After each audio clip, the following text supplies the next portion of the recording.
Mas maraming minimum wage earners inaasahang makikinabang sa mas pinalawak na programang Benteng Bigas Meron Na. Department of Agriculture at Department of Labor and Employment pinag-aaralan na din na magbenta ng karneng baboy sa piling pilot testing areas. May report si Vel Custodio.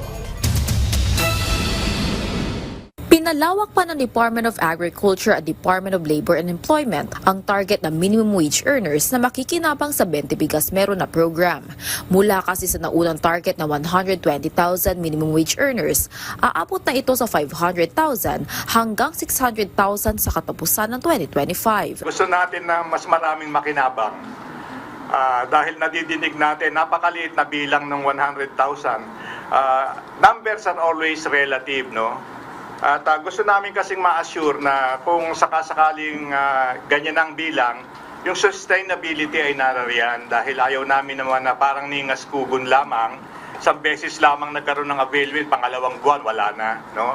So yan ang very simple na batayan. Ipinagmalaki rin ng DA na matagumpay ang naunang pag-launch na programa sa mga minimum wage earners. Kaya naman pinaghahandaan na ang national launch na programa sa susunod na taon.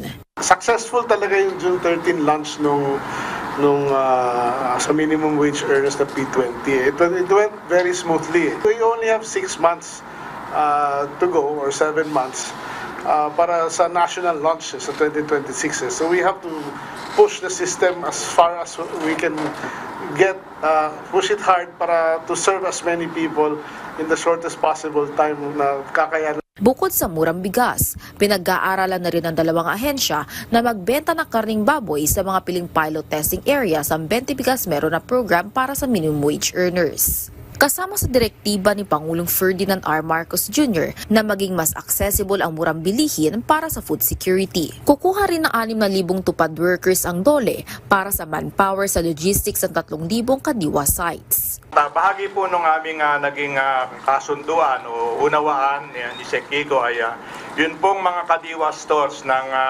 DA, tutulong po kami sa pamamagitan ng yung pagkakaloob ng programa, kaugnay po ng tupad.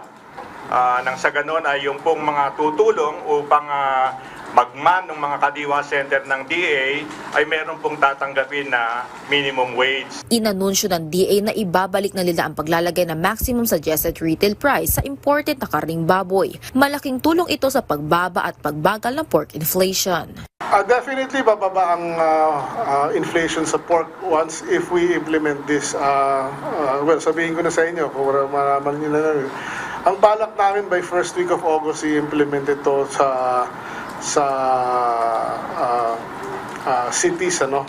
Metro Manila siguro, Metro Cebu, maybe Metro Davao. Then we will be, let's say sa NCR, we will be present in the 38 public markets if the LGU allows.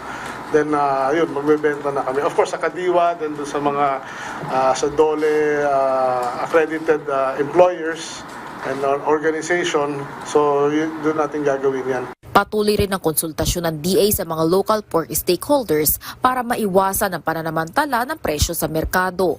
Vel Custodio para sa Pambansang TV sa Bagong Pilipinas.